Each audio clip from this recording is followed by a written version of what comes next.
Good morning mga tropa! Day 15 na ng pagbabike natin para sa content natin na kung saan kailangan natin mabawi yung pinambili natin ng fat bike worth 14,000 pesos. Ngayong araw mga tropa, nakatipid na tayo ng 1,350 pesos dahil sa 15 araw nating pagbabike at meron na lang tayong 140 days para mabawi na natin yung ginastos natin doon sa pinambili natin ng fat bike. Tara, samahan nyo ako sa aking biyahe. Let's go! Let's go! So ngayong araw mga tropa, pauwi na naman tayo as usual. So schedule natin na third shift. So 10 PM, tapos uwi tayo ng maliwanag na. Woo! Thank you Lord! I'm very blessed. Lahat tayo blessed kasi nagigising pa tayo eh. Tapos makikita mo ganyang kaliwanag yung araw. Woo! So ngayong araw mga tropa, kwentuhan ulit tayo. Alam nyo ba, sa 15 araw na pagbabike ko, ang dami ko nang na-experience. Nung nakaraan, nung nabangga ako, kasi pababa, so hindi kinaya ng preno natin. So bumangga tayo dun sa sasakyan. Tapos naman kahapon, pauwi din tayo. Muntik naman tayo ulit bumangga kasi hindi tayo pinagbigyan nung L300 ba yun? So sa pagbabike talaga mga tropa, dobleng pag-iingat. Para rin siyang motor. Sa 15 days sa pagbabike natin mga tropa, ang dami na natin na-experience, di ba? Ano pa kaya yung 140 days na natitira? Ang kinakatakot ko lang talaga, yung habulin ako ng aso, yun lang talaga. Kasi never pa ako nakakagat ng aso sa talambuhay ko, never pa. Oops, nakita na naman tayong tropa, kumaway na naman sa atin. At hopefully sana hindi nga mangyari. Kasi sa Barangay Dismo, maraming aso doon, tapos maraming humps. Kaya hindi ka makakamabilis kapag once na hinabol ka. So yun yung laging pinagdarasal ko. Pag uuwi ako ng panggabi, yun yung nakakatakot ko. So medyo madali yung video natin ngayon. Morning, meron na naman tayong tropa na nakasalubong na nagbabike.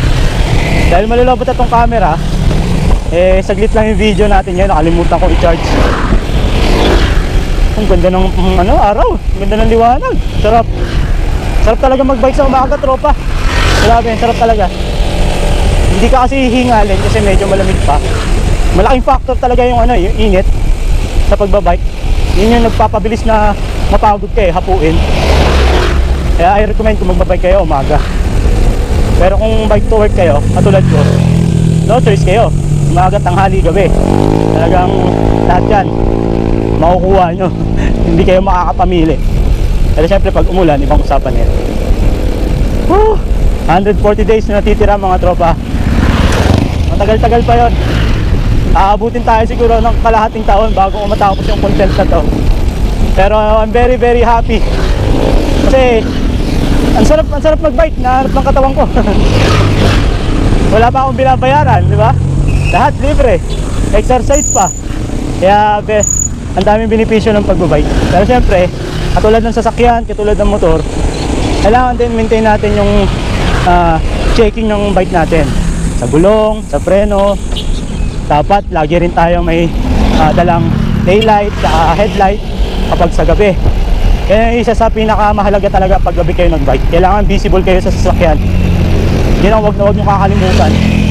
At syempre yung helmet, dami ko nakikita mga bike walang helmet, although hindi hinuhuli, pero for safety natin yun. Kaya kailangan may helmet tayo mga tropa, ugaliin natin mag helmet. Okay, sarap talaga magbike kapag pauwi. Halos hindi na ako nagpipidal nagpapaano na lang ako, free wheel na lang konting pa jack lang tapos free wheel ulit. Kaya pag pauwi hindi ako laspag pag uwi ko kakape muna ako, liligo bago matulog. Alright, siguro tapusin ko na itong video natin mga tropa. 140 days na lang yung natitira sa content natin. Sana samahan nyo ako sa journey ko. Good morning, meron na naman tayong tropa nakita. Atipid tayo today, 1,350 pesos sa 15 araw natin ng pagbabike. At malapit na nating mabawi yung 14,000 pesos na ginastos natin pagbili natin ng fat bike. And hopefully, kasunod na si Payat. Si Payat nga pala, gagawa na rin natin ng content si Payat. Unahin lang natin si Taba. Pagtapos si Taba, si Payat naman. So hanggang dito na lang mga tropa, tapusin ko na yung video dahil kung malulubat na. Buti pa si Tonton, nagbabike na. Peace, bye bye.